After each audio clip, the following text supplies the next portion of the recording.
Bonjour à tous, ici Stéphane Boutin, coach de performance. Nous poursuivons la série de capsules vidéo Perform 5.0, numéro 35. J'ai eu un petit blanc de mémoire. Numéro 35. Alors, il y a des gens qui m'ont demandé il y a quelques jours, tu vas en faire jusqu'à combien la série Perform 5.0? D'après moi, quand j'ai fait une cinquantaine de vidéos, comme j'ai fait pour le Focus Gym 5.0, j'ai quand même fait pas mal le tour du service que j'offre. Donc, vous allez être à même de pouvoir les regarder tous, ce qui va me faire quand même beaucoup d'informations gratuites et libres que je donne et partage au monde. Donc, profitez-en. OK? J'encourage la gratuité dans la mesure que c'est possible. Et le service que j'offre, ben, ça me permet de gagner ma vie. Donc, c'est sûr qu'il y a des honoraires, mais je suis très, très généreux euh, euh, de, de mes connaissances et je fais part de mes expériences. C'est pourquoi la série Perform 5.0 sur le coaching de performance, je l'offre gratuitement, n'en déplaise aux compétiteurs qui sont à la scène. Moi, je ne suis pas dans la scène, je suis dans l'abondance et la gratuité divine, donc je manque de rien. Je crains pas le manque. Alors aujourd'hui, pour revenir à la série Perform 5.0, on va aborder le thème des mythes sécuritaires. OK?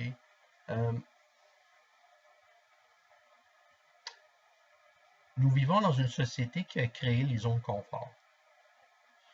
Et l'humain recherche les zones de confort parce que l'humain n'aime pas souffrir. Moi-même, je n'aime pas souffrir. Mais la performance n'est pas possible dans une zone de confort. Donc, moi, comme coach de performance, j'explique à ma clientèle que ne faut pas rester dans une zone de confort. Une zone de confort, ça peut être un répit. Okay? Un peu comme le soir quand vous arrivez dans votre chambre à coucher, que vous dormez dans un bon lit douillet, c'est bien. Parce que ça vous prend quand même du repos, puis vous devez bien dormir. C'est correct. Mais passer sa vie au lit, vous n'aurez pas grand destin. Okay? C'est un peu la même chose. Vous n'aurez pas grande performance, et j'entends par là d'amélioration continuelle, si vous êtes dans votre zone de confort en train d'écouter Netflix, de manger du popcorn, puis vous ne touchez pas à d'autres choses autres que qu'est-ce qui fait votre vie, ce qu'on appelle un peu de l'hédonisme en philosophie, c'est-à-dire vous recherchez exclusivement les plaisirs. Euh, j'aime bien le plaisir, mais je sais que comme fondement de ma vie, ce sont les valeurs qui m'animent, et les valeurs qui m'animent, l'hédonisme n'est pas en priorité. Okay? J'ai peut-être été plus hédoniste quand j'étais jeune, mais maintenant, beaucoup moins. Okay? La vieillesse, pas la vieillesse, pardon, mais la maturité et les expériences de vie nous amènent à être plus sages. D'où la zone confort ne permet pas la performance. Ça, c'est un postulat que j'affirme dans mon service de coaching de performance. Okay? Je ne suis pas contre les zones confort, mais je suis contre que mes clients restent dans des zones confort à grandeur de journée. Okay? C'est pas bon. Ceci dit, il y a des raisons à ça. Les zones confort qu'on a créées, c'est venu par la société de consommation. L'après-guerre, l'après-deuxième guerre mondiale, la grande croissance économique des pays occidentaux a fait en sorte qu'il y a eu beaucoup d'abondance. L'industrialisation, tout ça, puis la technologie a fait en sorte que les humains maintenant pouvaient s'occuper de choses plus ludiques. On a même parlé de la société des loisirs. C'était très à la mode dans les années 50-60. Alors, ça l'a emmené des croyances, voire des mythes. Et la zone de confort qui était réelle, dans le sens que les gens pouvaient avoir maintenant leur bungalow, leur piscine, leur voiture, tout ça. Toutes des choses qui étaient liées il y a plusieurs décennies à la classe dirigeante, à l'élite, pouvaient maintenant être accessibles. Donc, c'était des biens matériels qui se sont démocratisés. Okay? Je fais un long détour, mais vous allez comprendre d'où c'est que ça vient, les mythes sécuritaires. Okay? Les mythes sécuritaires, ça vient de cette zone de confort-là créée par la société de consommation. Donc, on était à l'abri de guerre pendant longtemps. Okay? Il y a eu la guerre du Vietnam, il y a eu l'Afghanistan, mais je veux dire, pas de guerre mondiale. Et on a eu plus d'une génération qui n'a pas connu de guerre, sauf des volontaires qui ont bien voulu aller à la guerre. Mais je veux dire, la vaste majorité des Canadiens, par exemple, ne connaissent pas la souffrance et le manque. Ceux qui le connaissent, c'est parce qu'ils viennent de familles dysfonctionnelles. Okay? Mais je parle au niveau global. Exemple, la France a connu l'occupation nazie. Nous, on n'a jamais connu ça. Okay? On n'a jamais connu les pogroms que les Juifs ont connus.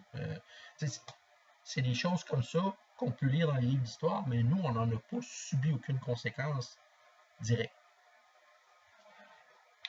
Donc, ça l'entretient des mythes. Et le mythe, c'est le mythe qui fait en sorte qu'on devient comme invulnérable. On pense qu'on est à l'abri de tout. Et là, la performance, à ce moment-là, qu'est-ce qui arrive? Il n'y en a plus. Et un peu comme à l'image de la croissance des pays, entre 1945 et 1975, les pays occidentaux avaient des belles croissances économiques de 3, 4, 5, voire 7%. Par la suite, on est arrivé quasiment à 1%, un demi-pourcent de croissance économique, 2, 3 des fois, mais on a comme commencé à arrêter de s'améliorer. Le productivisme a été remis en question avec raison, mais on a comme créé des zones de confort qui faisaient en sorte qu'on n'avait plus l'appétit pour justifier des ambitions professionnelles, pour justifier des ambitions économiques qui nous permettraient d'avancer et de s'améliorer encore. En d'autres mots, on a voulu rester dans une zone de confort et on a fait le compromis d'abandonner nos ambitions, comme Canadiens, Canadiennes, au plan collectif, je parle. Donc, on s'est donné beaucoup de systèmes sociaux. On s'est donné beaucoup de services sociaux. On s'est donné même un État-providence, du jamais vu dans l'histoire. Parce qu'autrefois, les États, c'était des États gendarmes. Hein? Et là, on est avec des États qui étaient un peu des nounous, qui prenaient soin de nous. Et c'est là qu'on devient invulnérable, parce qu'on pense qu'on devient invulnérable, parce qu'on a tout le temps quelqu'un qui nous aide. Okay? Vous perdez un emploi, l'assurance emploi. L'assurance emploi, il n'y en a plus. L'assistance sociale. Vous êtes rendu à 65 ans, pension de vieillesse. Vous avez payé de la régie des rentes, vous avez des rentes. Et vous avez tout le temps un filet social qui vous permet d'aller chercher quelques centaines de dollars ici et là pour payer le minimum, donc de rester en vie. Et c'est là qu'il y a un backlash entre performer, donc ça veut dire s'améliorer continuellement, et la raison d'être que nous sommes sur Terre. La raison d'être que nous sommes sur Terre, c'est pas d'être dans le confort, c'est de vivre. Et vivre suppose des expériences de vie. Donc, nos expériences de vie en Occident sont essentiellement des expériences ludiques. Et c'est pour ça qu'on a eu beaucoup, dans les années 90 notamment, jusque, je vous dirais, au milieu des années 2000, une grande mode chez les jeunes, donc je me souviens très bien parce que j'avais une vingtaine d'années dans ce temps-là. Il y avait la mode des bootcamps, il y avait la mode des sports extrêmes, je parle de mode parce que les gens recherchaient des sensations fortes. Okay? Et ça, c'est un malaise civilisationnel qui vient de l'absence d'ambition. Pardon. Alors, autrefois, lorsque tu avais une famille, que tu avais hérité d'une religion, que tu avais ta femme, tes enfants, et que tu avais un travail et que tu travaillais fort, tu voulais améliorer le sort de ta famille. À tes risques et périls.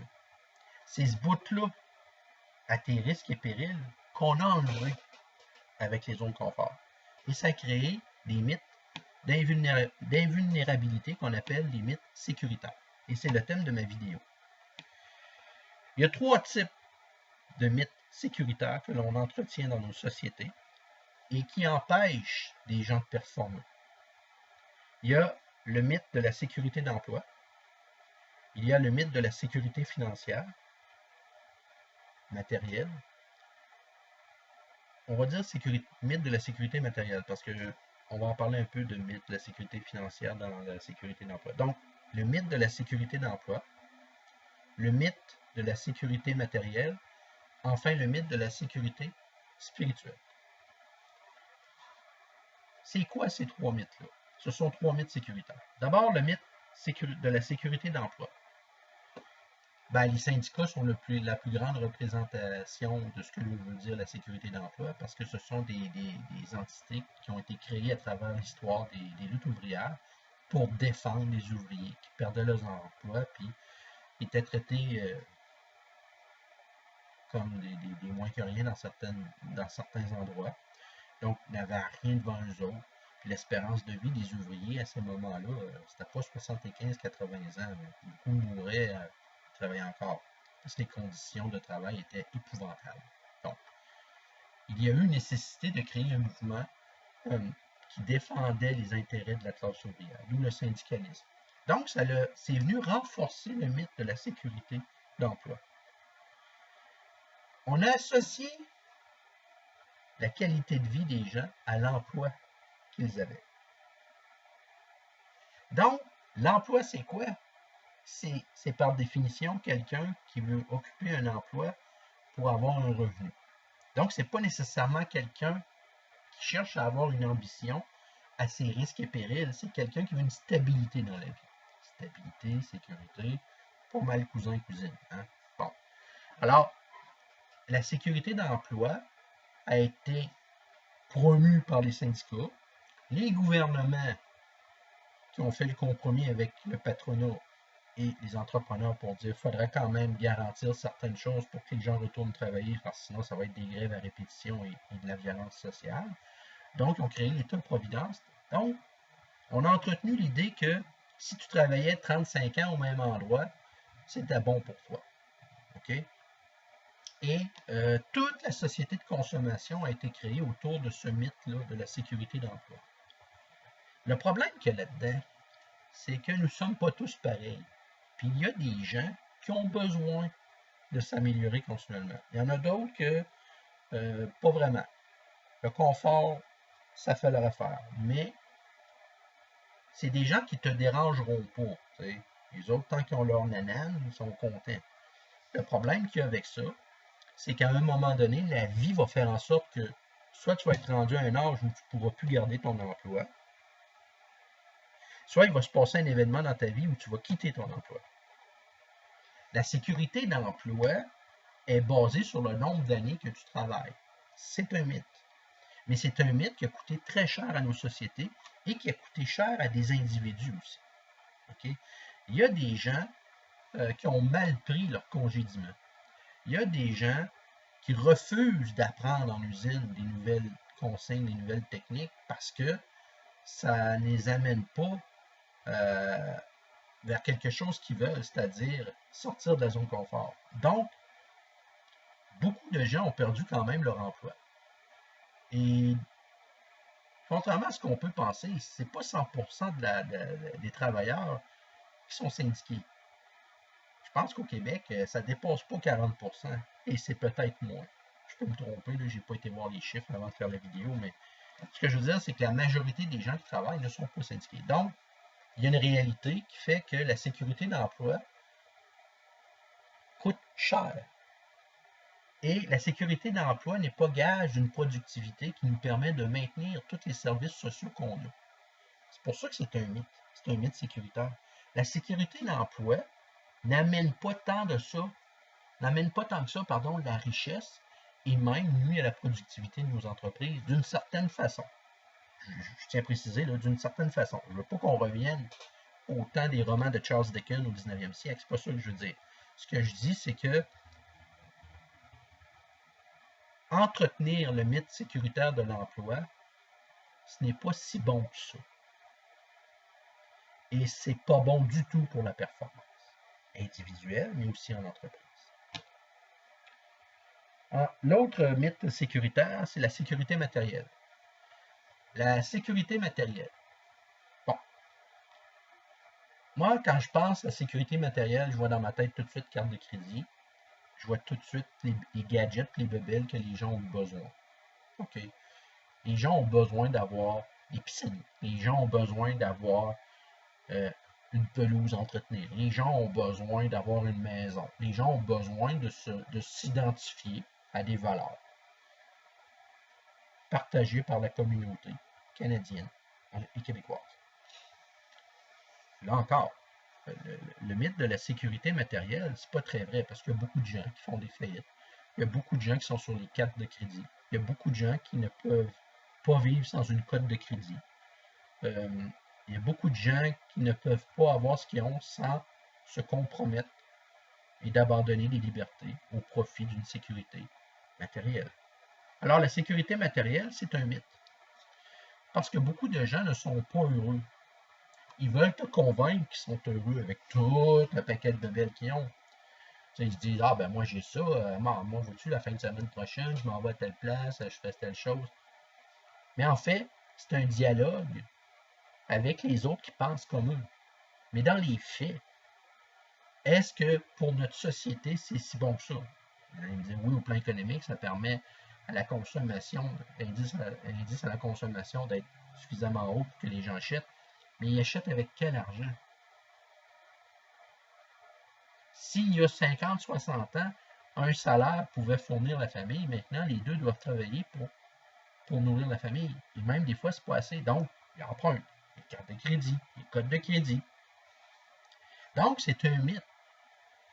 La sécurité matérielle, c'est un mythe. Ça n'existe pas de la sécurité matérielle. Il existe la matérielle, mais la sécurité que peut vous apporter le matériel, ça n'existe pas. C'est un gros mythe. Et ça nuit à la performance et ça nuit au mindset positif. Enfin, l'autre type de mythe sécuritaire, c'est celui-là est un peu moins évident, mais je le rencontre à un moment donné dans ma clientèle. C'est le mythe de la sécurité spirituelle. Alors là, les gens qui sont religieux, que ce soit musulmans, catholiques, protestants, eux autres, les gens qui croient dans ce mythe sécuritaire-là, que la religion leur ouvre la porte du ciel, ils vont organiser leur vie en fonction de valeurs qu'ils croient. J'ai rien contre. Je suis moi-même catholique. Mais le problème qu'il y a là-dedans, c'est que ça n'existe pas non plus la sécurité au plan spirituel. Qu'est-ce que ça implique au niveau de son travail, de son quotidien? C'est que tu commences à croire à des choses qui te limitent et qui t'empêchent de t'améliorer. Par exemple, il y a des gens qui pensent qu'en récitant un rosaire tous les jours, cela les rapproche de Dieu. Ce n'est pas le nombre de rosaires qui le rapproche de Dieu. C'est ta foi. Donc, un seul Notre Père peut valoir plus que 150 rosaires récités. Un seul Je vous salue Marie peut être plus proche de Dieu que 300 rosaires. C'est pas ça, c'est la foi. Donc, il n'existe pas non plus de sécurité spirituelle. Il n'y a personne qui peut dire, parce que je suis musulman, je vais hériter du ciel, parce que je suis catholique, je vais avoir le ciel plus qu'un protestant. Ce n'est pas comme ça que ça fonctionne. Et c'est même textuellement écrit dans les livres sacrés. Okay? C'est pas comme ça. Mais les gens entretiennent des mythes sécuritaires. Donc, ça en devient une routine. Okay? Là non plus, ça n'existe pas, la sécurité spirituelle. Vous devez améliorer votre âme tous les jours. J'ai pas dit que c'était facile. C'est un combat contre le mal. Mais vous devez le faire. Donc, il ne peut pas y avoir de zone de confort. Pourtant, on entretient cette idée que si tu fais tant de rituels chaque semaine, chaque mois, tu vas être plus proche. Ça a eu l'effet contraire. On a juste regardé l'Église catholique romaine. Je vais parler pour ma religion, à laquelle j'adhère. Si vous allez dans une église, beaucoup de cheveux blancs. Hein? Puis ceux qui n'ont pas les cheveux blancs, c'est des gens qui viennent de d'autres pays, puis c'est correct aussi. Là. Ils ont le droit d'être là. Mais ce que je veux dire, c'est que les nouvelles générations qui ont grandi dans nos pays, dans les zones de confort, ont déserté. Donc, la sécurité spirituelle, ça n'existe pas. Ce n'est pas parce que tu transmets une catéchèse à tes enfants qu'ils vont continuer à la pratiquer. Parce que c'est pas comme ça que ça fonctionne. Est-ce que vous êtes dans la foi? Est-ce que votre foi est suffisamment puissante qu'elle est attrayante pour les autres? Je ne répondrai pas pour mes amis catholiques. C'est pas ça le point. Le point, c'est qu'il n'existe pas de sécurité spirituelle non plus. Donc, les mythes sécuritaires, que ce soit le mythe de la sécurité d'emploi, le mythe de la sécurité matérielle ou encore le mythe de la sécurité spirituelle, vous l'entretenez pour garder une zone de confort. Et quand vous gardez une zone de confort, vous n'êtes plus dans l'amélioration. Alors, moi, quand je rencontre mes clients, j'explique ces choses-là. Je vais lui dire. Et c'est là on arrive aux pistes de réflexion, c'est-à-dire des pistes de réflexion que je vous propose de comment se sortir de ces mythes sécuritaires-là, c'est-à-dire d'arrêter de croire à ça. La première piste de réflexion, c'est de réapprendre à vivre une journée à la fois. Un peu comme chez les alcooliques anonymes, on enseigne. Chaque jour est une nouvelle vie. Fait que quand tu vis comme ça, tu profites de ta journée. Donc, tu acceptes le risque et péril de ta journée. Mais ça ne t'empêche pas de prier Dieu. Mais ça ne t'empêche pas de regarder ta piscine et de dire « Je suis heureux de l'avoir ». Mais ça ne t'empêche pas de dire « J'apprécie mon emploi ». Mais il faut que tout ça se soit dans la vérité. C'est-à-dire, est-ce que j'apprécie vraiment mon emploi ou si je suis là juste pour payer des factures? Est-ce que j'ai une piscine pour fermer le clapet à ma conjointe? Ou si vraiment ça ne m'intéresse pas? Ou ça m'intéresse d'avoir une piscine? Est-ce que je prie Jésus parce que on me l'a appris ou si j'y crois réellement que Jésus est fils de Dieu et qu'il a ressuscité et que je vais le voir à ma mort? On revient à la question des valeurs. C'est important de se poser ces questions-là parce que souvent, le déclic entre le mindset négatif et le mindset positif, il vient de là. C'est qu'on entretient des mythes sécuritaires plutôt que d'entretenir des croyances performantes, des croyances qui nous amènent à être de meilleures personnes. Donc, des gens qui se satisfassent de leur emploi, c'est pas nécessairement bon pour eux. Des gens qui sont fiers de dire qu'ils ont plein de bébelles, ce n'est pas non plus un bon signe de mindset positif, là. Enfin, de dire je suis catholique, puis j'ai fait tous les sacrements de l'Église catholique romaine, je manque aucune messe, puis ouais, mais t'aimes-tu ton prochain? C'est-à-dire celui qui te crache dessus puis qui parle de toi dans ton dos, es-tu prêt à l'aider pareil? Je peux pas répondre à ça. Donc, c'est toutes des choses comme ça qu'il faut mettre fin à des croyances limitantes. Il n'existe pas de sécurité en ce monde. À partir du moment où vous êtes venu au monde, vous n'allez vivre que des expériences. Et si vous fuyez les expériences vont vous rattraper. Puis elles risquent d'être plus dures parce que vous avez privé votre vie d'un cheminement. Alors, acceptez de mener le combat, de mener le bon combat, devenez le chevalier de votre vie. L'autre piste de réflexion que je proposerais, hormis de vivre au jour le jour, c'est d'accepter les faits, de ne pas chercher à les embellir, ni à les démoniser, mais d'accepter les faits. Celui qui vous parle est alcoolique. Je suis sobre depuis 2010. Les faits sont que je n'ai jamais rechuté depuis 2010. Ça ne veut pas dire que je ne rechuterai pas dans 10 ans. Ça veut juste dire que c'est un fait. Donc, je n'ai pas à être fier de ça. J'ai pas à je suis meilleur. C'est pas ça. Par contre, lorsque j'arrive pour manger, je mange plus que mes besoins. J'ai une faille émotive à ce niveau-là. Je dois m'améliorer. C'est pour ça que tous les jours, je travaille à faire des exercices et que je dois rester en forme. J'ai eu une phlébite, en grande partie à cause de mon embonpoint, puis aussi, une partie, c'est le fait que la jambe où j'ai eu la phlébite, j'avais déjà des blessures du passé que j'ai eu en pratiquant des activités sportives. Bref, ce que je veux vous expliquer, c'est que j'entretiens aucun mythe sécuritaire à ce niveau-là. Tous les jours, je m'en tiens aux faits. Les faits sont que je suis alcoolique. Les faits sont que j'ai encore du poids à perdre. Les faits sont qu'à tous les jours, je me trompe. Les faits sont que quand je parle, je fais des fautes de français. Quand j'écris, je fais des fautes de français. Même si je suis allé à l'université avec les diplômes que j'ai en arrière. Je suis pas parfait. Mais si on s'en tient aux faits, on va toujours rester dans une vision positive de soi. Puis, à ce moment-là, ça va devenir plus facile de vivre avec les risques et périls sans entretenir des mythes sécuritaires. Je vais-tu avoir assez d'argent dans le compte de banque pour payer mes factures? Est-ce que ma blonde va encore m'aimer la semaine prochaine parce que j'ai fait une gaffe, etc. Vivez au jour le jour et tenez-vous-en aux faits. Alors là, 25 minutes, ça commence à être une longue vidéo, mais les mythes sécuritaires, peut-être que je vais y revenir d'ici la 50e vidéo, je vais voir.